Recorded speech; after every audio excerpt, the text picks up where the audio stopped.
Commerce spread the CS. इस video में हम डिस्कस करने वाले हैं दीनदयाल उपाध्याय गोरखपुर विश्वविद्यालय के सेकंड सेमेस्टर के सिलेबस को।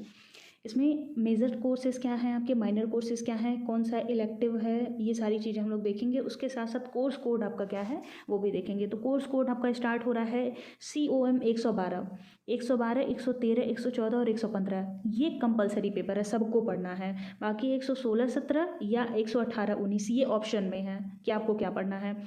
पहला पेपर आपका बिजनेस मैनेजमेंट फर्स्ट पेपर है। इसको हम लोग हिंदी में बोलते हैं व्यावसायिक प्रबंधन। अगर आपको हिंदी में लिखना है तो आप नोट डाउन कर सकते हैं। सेकंड पेपर है बिजनेस मैनेजमेंट का ही सेकंड पार्ट। फिर है फाइनेंशियल अकाउंटिंग यानी कि वित्तीय लेखांकन। और मेजर कोर्स का आखिरी पेपर है कंप्यूटराइज्ड अकाउंटिंग। तो ये तीनों पेपर जैसे आपका पैटर्न होता था कि कुछ आपको रिटन एग्जाम देने होते थे, कुछ आपको OMR पे फिल करके जमा करना होता था, यानी कि ऑब्जेक्टिव पेपर होता था। सेम उसी पैटर्न पे आपका 112, 13 और 14 ये तीनों पेपर होगा। लेकिन जो कंप्यूटराइज्ड अकाउंटिंग है ये आपका इस तरीके से नहीं होगा, इसका वाइवा होगा। जैसे फर्स्ट सेमेस्टर में आपने जो भी एग्ज़ाम दिया होगा सब कुछ आपने रिटन और जो भी ऑब्जेक्टिव होता है इसके साथ ही दिया होगा। यहाँ पे क्या होगा कि आप इसका प्रोजेक्ट बनाएंगे, जो फाइल होता है वो बनाएंगे।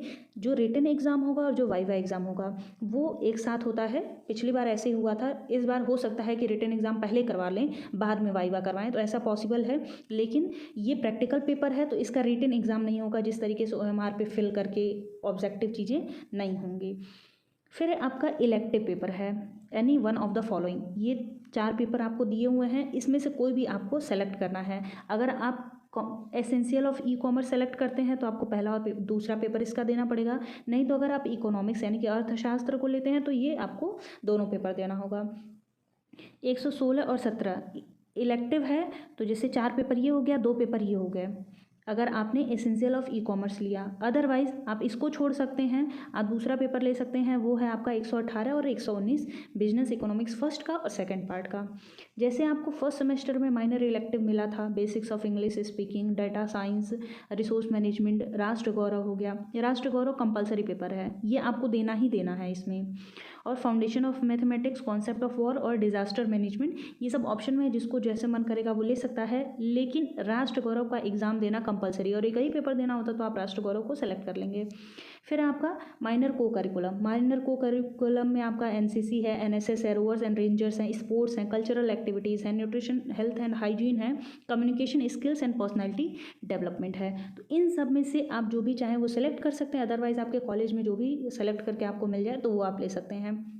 जैसे स्पोर्ट्स हैं, इसका रिटन एग्जाम आपको नहीं होगा, नाम से ही है कि स्पोर्ट्स हैं तो इसका क्या होगा, प्रैक्टिकल होगा। अब जिस तरीके से आपका कंप्यूटराइज्ड अकाउंटिंग का होगा उसी हिसाब से ये भी होगा। NCC, NSS इन सब से रिलेटेड भी बहुत सारी चीज़ें होती हैं तो वो उसमें होगा। अगर आप न्यूट्रिशन, हेल्थ एंड हाइजीन से रिलेटेड लेते हैं सब्जेक्ट को, या कम्युनिकेशन स्किल से रिलेटेड आप पेपर को पढ़ते हैं तो ये आपका रिटन एग्जाम होगा। जैसे आप रिटन एग्जाम देते थे, ऑब्जेक्टिव देते थे, वैसे ही होगा। कल्चरल एक्टिविटीज़ भी ऐसे ही होंगी। फिर है आपका माइनर वोकेशनल। माइनर वोकेशनल इन तीनों में से आप कुछ भी सेलेक्ट कर सकते हैं। फैशन डिज़ाइनिंग में आपका मन करता है, इंफॉर्मेशन टेक्नोलॉजी में है, फैशन एक्सेसरीज़ में है, तो आप इन तीनों में से कोई भी सेलेक्ट कर सकते हैं। या फिर आपके कॉलेज में जो भी चीज़ आपको प्रोवाइड कराते हैं आप उसको सेलेक्ट कर सकते हैं। अब देख लेते हैं कि इनका सिलेबस क्या है, इनके अंदर आपको पढ़ना क्या है। तो सबसे पहले है आपका बिजनेस मैनेजमेंट। इसमें 2 यूनिट दिया हुआ है। ये सिलेबस मैं टेलीग्राम पे भी शेयर कर दूंगी, आप वहाँ से ज्वाइन कर लीजिएगा और उसमें से सिलेबस देख सकते हैं। इसको मन करे तो आप राइट डाउन कर सकते हैं अपने कॉपी पे। यूनिट 1 में आपका इंट्रोडक्शन है, जितने भी मैनेजमेंट से रिलेटेड अप्रोचेज़ हैं, जो भी सिस्टम है, ये सारी चीज़ों का है कि इंट्रोडक्शन आपको एक पढ़ना है। जैसे वेदास के अंतर्गत क्या क्या मैनेजमेंट प्रैक्टिसेस लिए जाते थे, इंट्रोडक्शन उसका क्या है, उसके कॉन्सेप्ट क्या है, उसकी अवधारणा क्या है, उसकी विशेषताएं क्या हैं, उसकी प्रकृति क्या है, और process and significance of management, management का क्या प्रोसेस है और वो कहाँ कहाँ महत्वपूर्ण है। फिर मिंचबर्ग ने मैनेजरियल रोल दिए हुए हैं, टोटल 10 दिए हुए हैं, वो आपको 10 रोल पढ़ना है। और functional areas of management, management के क्या क्या काम हैं उससे आपको पढ़ना है। फिर development of management thoughts, management के जो थॉट्स हैं, जो विचार आए, जैसे क्लासिकल आया, न्यू क्लासिकल सिस्टम आया, कंटीजेंसी अप्रोच आया और सिस्टम अप्रोच आए, ये चारों अप्रोचेज आपको पढ़ने हैं मैनेजमेंट थॉट के अंतर्गत। फिर है आपका यूनिट 2। यूनिट 2 में आपका प्लानिंग, यानी कि इसको हम लोग हिंदी में बोलते हैं नियोजन। नियोजन क्या होता है, उसकी विशेषता क्या है, उसकी प्रक्रिया क्या है, उसका महत्व क्या है, और नियोजन के प्रकार क्या होते हैं, उसके टाइप्स क्या होते हैं, ये पढ़ना है। और इफेक्टिव प्लानिंग यानी कि प्रभावी नियोजन आप किस प्रकार से कर सकते हैं, ये आपको उसका क्राइटेरिया बताना है। सेकंड इसमें है डिसीजन। डिसीजन मतलब क्या होता है, निर्णय। तो निर्णय किस तरीके से लिया जाता है, यहाँ पे आप कैसे निर्णय लेते हैं उसका मतलब नहीं है, मैनेजमेंट किस तरीके से निर्णय लेता है वो कॉन्सेप्ट है उसका, उसकी प्रक्रिया क्या है, उसके प्रकार क्या है, और वो किस तरीके से इंपॉर्टेंट है, ये बताना है। फिर है मैनेजमेंट बाय ऑब्जेक्टिव, जिसको हम लोग शॉर्ट में कहते हैं MBO। MBO कौन दिया था, पीटर एफ ड्रकर दिए थे। तो ये आपको कॉन्सेप्ट पढ़ना है। MBO आप पढ़ लिए कि क्या होता है, उसको किसने दिया था, कौन से सन में दिया था, कौन सी पुस्तक में दिया था, इस तरीके से। सॉरी, ये पुस्तक का नाम ही MBO है। फिर है ऑर्गेनाइजिंग। नेक्स्ट, तो ऑर्गेनाइजिंग क्या होता है, उसकी प्रक्रिया क्या है, उसके प्रकृति क्या है, और वो कहाँ पे महत्वपूर्ण है, ये पढ़ना है। फिर इसी में आपको पढ़ना है अथॉरिटी एंड रिस्पॉन्सिबिलिटी, यानी कि उत्तरदायित्व क्या होता है, किसी को जो अथॉरिटी मिलती है वो किस तरीके से, दोनों एक दूसरे से कैसे रिलेटेड हैं। अथॉरिटी को हम लोग डेलीगेट कर सकते हैं कि नहीं कर सकते हैं, रिस्पॉन्सिबिलिटी को कर सकते हैं कि नहीं कर सकते हैं, अकाउंटेबिलिटी क्या होता है, ये सारी चीज़ें आप नेक्स्ट पार्ट में पढ़ेंगे। फिर है सेंट्रलाइजेशन एंड डिसेंट्रलाइजेशन, यानी कि केंद्रीकरण और विकेंद्रीकरण, ये पढ़ेंगे। डिपार्टमेंटेशन पढ़ेंगे, ऑर्गेनाइजेशनल स्ट्रक्चर के फॉर्म्स पढ़ेंगे। जैसे आप ऑर्गेनाइजेशन कैसा है, लाइन वाला है कि वहाँ पे फंक्शनल काम करता है, मैट्रिक्स काम करता है, उसके स्ट्रक्चर फॉर्मल है कि इनफॉर्मल है, कौन सा औपचारिक है, कौन सा अनौपचारिक है, ये सारी चीज़ें आप ऑर्गेनाइजेशनल स्ट्रक्चर के अंदर पढ़ेंगे। ये है आपका पहला पेपर। फिर बिजनेस मैनेजमेंट के ही सेकेंड पेपर में जब आप जाएंगे तो यहाँ पर भी आपका 2 यूनिट है। तो जैसे प्लानिंग, ऑर्गेनाइजिंग, ये वहाँ पे ख़त्म हुआ था, यहाँ पे डायरेक्शन है। मैनेजमेंट जब आप पढ़ेंगे फंक्शंस ऑफ मैनेजमेंट, तो इसमें आप पढ़ेंगे planning, organising, directing, controlling, coordinating, ये जब आप पढ़ेंगे तो यही सब कुछ आपको यूनिट में करके दे दिया गया है। तो आप शॉर्ट में मैनेजमेंट के फंक्शन के अंदर पढ़ेंगे, उसी चीज़ को आपको ब्रॉड में यूनिट वाइज पढ़ना है। तो यूनिट 1 में डायरेक्शन है। डायरेक्शन क्या होता है, यानी कि निर्देशन, उसकी अवधारणा पढ़ेंगे, उसकी तकनीक क्या क्या है। Coordination as an essence of management, यानी कि प्रबंध जो समन्वय होता है वो प्रबंध का सार होता है, ये एक स्टेटमेंट है, वो किस तरीके से रिलेटेड है प्रबंध से, ये चीज़ आपको पढ़नी है। फिर कम्युनिकेशन क्या होता है, कम्युनिकेशन की प्रकृति क्या है, उसकी प्रक्रिया क्या है, क्यों महत्वपूर्ण है, किसी भी संगठन में संप्रेषण क्यों आवश्यक है, संप्रेषण के कितने प्रकार हैं, इसके नेटवर्क्स एंड बैरियर्स, यानी कि कौन कौन से अवरोधक तत्व हैं, किस प्रकार से उस संप्रेषण को प्रभावी बनाया जा सकता है, इफेक्टिव कम्युनिकेशन किया जा सकता है। मैनेजमेंट ऑफ चेंज, ये भी आपको पढ़ना है, वो कॉन्सेप्ट क्या है, किस तरीके से परिवर्तन आता है किसी भी ऑर्गेनाइजेशन में, और टाइप ऑफ चेंजेस, परिवर्तन कितने प्रकार के आते हैं, परिवर्तन को किस तरीके से हम लोग इम्प्लीमेंट कर सकते हैं। और रेजिडेंस टू चेंजेस, यानी कि जब कोई भी परिवर्तन होता है, जब एग्ज़ाम का पैटर्न ही परिवर्तित हुआ था तो कितने लोग ऐसे थे जिन्होंने खुशी खुशी उसको एक्सेप्ट कर लिया, कुछ लोग ऐसे थे जिनको उस पर दिक्कत थी, उन्होंने उसका विरोध किया। तो विरोध किस तरीके के होते हैं, कैसे लोग मना करते हैं, उसको किस तरीके से हम लोग कम कर सकते हैं कि आपको जो चेंज किया जा रहा है वो लोगों को समझाना कि ये जो परिवर्तन है वो आपके हित में है, और जो रेजिडेंस हैं, जो अवरोध आ रहे हैं, उन्हें कम किया जा सकता है। ये पहला यूनिट हो गया। सेकेंड यूनिट में क्या है, कंट्रोलिंग पढ़ना है आपको कि नियंत्रण क्या होता है। जैसे मैनेजमेंट में सारा काम हो गया, कोई भी काम क्यों किया जाता है, ताकि उद्देश्यों को पूरा किया जा सके। और कंट्रोलिंग के अंदर क्या किया जाता है, एक बेंचमार्क बना दिया जाता है कि हाँ इसी के डायरेक्शन में होकर के हमको काम करना है। तो कंट्रोलिंग वही काम करता है कि नियंत्रित करके हम काम को करते रहेंगे। तो वो क्यों इंपॉर्टेंट है, उसकी प्रक्रिया क्या होती है, इफेक्टिव कंट्रोल सिस्टम कैसे बन सकता है, टेक्निक क्या क्या है कंट्रोल करने की। फिर है मोटिवेशन।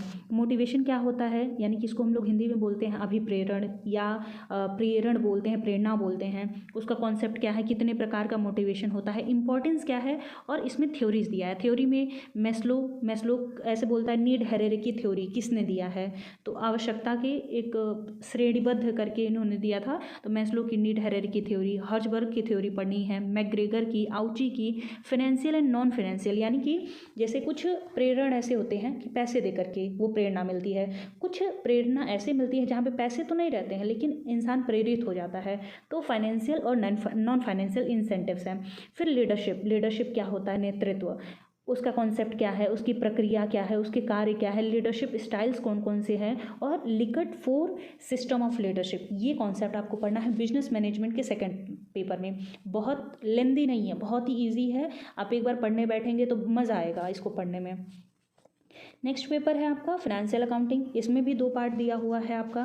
पहला यूनिट है जिसमें इंट्रोडक्शन आपको पढ़ना है एक तरीके से कि डबल एंट्री सिस्टम क्या होता है, किस तरीके से हम लोग जनरल एंट्री बनाते हैं, लेजर कैसे बनाते हैं, ट्रायल बैलेंस कैसे होता है। जब अकाउंटिंग स्टार्ट हुआ था इंडिया में तो कौन कौन दिया था उसको, किन्होंने क्या बोला है, जैसे के.एस. अय्यर हैं, फिर श्री कल्याण सुब्रमणी हैं, इन्होंने कैसे बोला हुआ है, नेचर क्या है उसका, स्कोप क्या है, यानी कि अकाउंटिंग का इंट्रोडक्शन आप पहले यूनिट में पढ़ेंगे। बैलेंस शीट है, concept of income and it's measurement, ये आप पहले यूनिट में पढ़ेंगे। जब आप सेकंड यूनिट में जाएंगे तो वहाँ पे आपको 3 चैप्टर्स पढ़ने हैं, royalty account, hire purchase account और पेमेंट सिस्टम।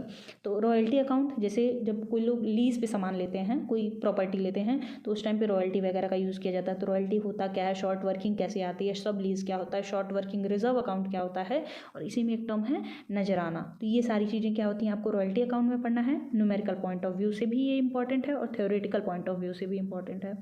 फिर hire purchase account, hire purchase account में किस तरीके से अकाउंटिंग किया जाता है, वेंडर के बुक में कैसे अकाउंट होगा, परचेजर के बुक में कैसे अकाउंट होगा, डिफरेंट मेथड क्या क्या हैं, किस तरीके से हम लोग कैलकुलेट कर सकते हैं, ये सारी चीज़ें आप हायर परचेज अकाउंट में पढ़ेंगे। इंस्टॉलमेंट पेमेंट सिस्टम में भी सेम थिंग रहेगा। Instalment payment system, hire purchase system में क्या डिफरेंस होता है और किस तरीके से इसका अकाउंटिंग किया जाता है, ये दोनों एक दूसरे से मिलते जुलते ही हैं, बस थोड़े बहुत डिफरेंसेज आते हैं। जब आप इसको अच्छे से पढ़ लेंगे तो ये वाला भी आपका हो जाएगा, क्योंकि मेंटली आप उतना प्रिपेयर हो जाएंगे।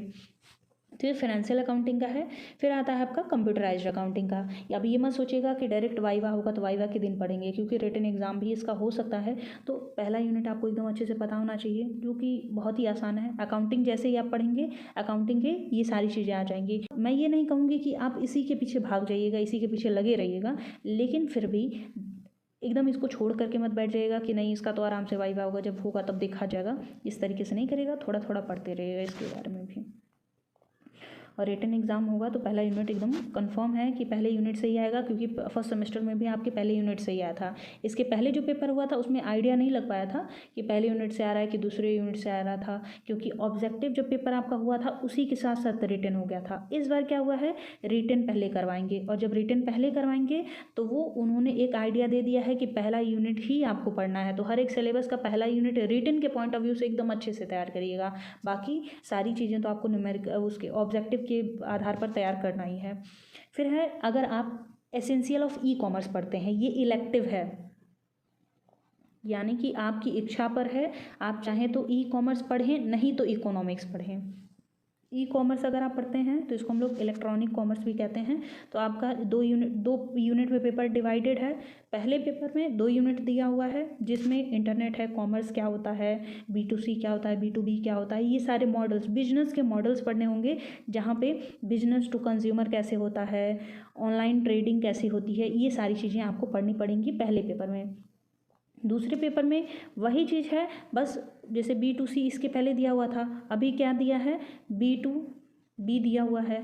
एप्लीकेशंस क्या क्या होते हैं, गवर्नेंस क्या होता है, ई गवर्नेंस क्या होता है, ये सारी चीज़ें आपको पढ़नी पड़ेंगी। बहुत टफ नहीं है, ये भी बहुत ईजी है।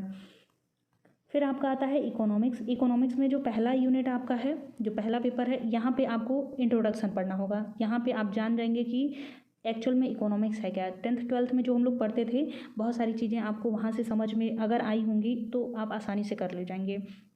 इंट्रोडक्शन किस तरीके से हमारी इंडिया में इकोनॉमिक्स कैसे इंट्रोड्यूस हुआ था, कौटिल्य ने क्या बोला था, गोपाल कृष्ण गोखले ने क्या बोला है, DR डाडगिल ने क्या बोला है, इन सब का इंट्रोडक्शन, शॉर्ट इंट्रोडक्शन आप पढ़ेंगे।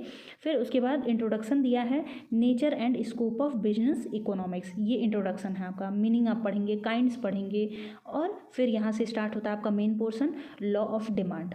तो मांग का नियम क्या होता है, law of diminishing marginal utility, ये सब लॉज हैं, एक तरीके का आप नियम समझ सकते हैं। फिर इलास्टिसिटी ऑफ डिमांड क्या होती है, मांग की लोच क्या होती है, ये पढ़ेंगे। मांग की लोच को किस तरीके से निर्धारित कर सकते हैं, पहला यूनिट है। थोड़ा सा ये लेंदी है, लेकिन अगर आपको इकोनॉमिक्स समझ में आता होगा, नहीं भी समझ में आता होगा तो भी आप अगर इंटरेस्टेड होंगे तो आप इसको पढ़ सकते हैं। इसमें मार्क्स भी आपको अच्छे मिल सकते हैं, लेकिन दिमाग थोड़ा सा लगाना पड़ेगा। यूनिट 2 में आपका थ्योरी ऑफ कॉस्ट दिया हुआ है, लागत क्या होता है, शॉर्ट रन कॉस्ट क्या होता है, लॉन्ग रन कॉस्ट क्या होता है, मॉडर्न अप्रोचेस क्या है, ट्रेडिशनल अप्रोचेस क्या है, प्रोडक्शन फंक्शन क्या होता है, ये सारी चीज़ें आपको यूनिट 2 में पढ़नी है। फिर है आपका बिजनेस इकोनॉमिक्स का सेकंड पोर्शन, जहाँ पे आपको यूनिट 1 में सारे मार्केट के बारे में पढ़ना है और यूनिट 2 में आपको बिजनेस साइकिल के बारे में पढ़ना है। ये 2 ही यूनिट में है ही, 2 यूनिट का मतलब 2 चैप्टर है ये। पहला चैप्टर मार्केट है, दूसरा चैप्टर बिजनेस साइकिल है। बहुत अधिक नहीं पढ़ना है। जब आप बिजनेस साइकिल वाले में जाएंगे तो यहाँ पे भी बहुत सारी चीज़ें, छोटी छोटी चीज़ें दी हुई हैं, लेकिन इन सब चीज़ों से बहुत अधिक नहीं पूछता है। जब आप रिटन एग्जाम देने जाएंगे तो perfect competition, monopoly competition, monopolistic competition, उसके फीचर क्या होते हैं, कैसे हम लोग कीमत का निर्धारण करते हैं, ये क्वेश्चन पूछेगा। लेकिन जब आप ऑब्जेक्टिव एग्जाम देने जाएंगे तो वेज थ्योरी किसने दिया है, परफेक्ट कंपटीशन के अंतर्गत वेज कैसे निर्धारित किया जाता है, कौन कौन से थ्योरीज दिए हुए हैं रेंट के, ये सारा क्वेश्चन आपका पूछेगा। तो कौन दिया है, उन्होंने क्या चीज़ें बोली थी, ये सारी चीज़ें अगर आपके दिमाग में अच्छे से बैठ जाती हैं, अगर आप याद कर पाते हैं, तो फिर इकोनॉमिक्स आपके लिए बेस्ट है। वैसे पढ़ने में इकोनॉमिक्स 1 नंबर है, आप चाहें तो इसको पढ़ सकते हैं। आई होप आपको सिलेबस समझ में आ गया हो। ये सिलेबस मैं टेलीग्राम पे शेयर कर दूंगी, आप वहाँ से डाउनलोड कर लीजिएगा और अच्छे तरीके से एनालाइज करके, और अपने कॉलेज के अकॉर्डिंग भी आप चल सकते हैं, अपने अकॉर्डिंग भी चल सकते हैं, जो आपको अच्छा लगे आप उसको पढ़ सकते हैं। मिलते हैं नेक्स्ट वीडियो में, तब तक के लिए धन्यवाद।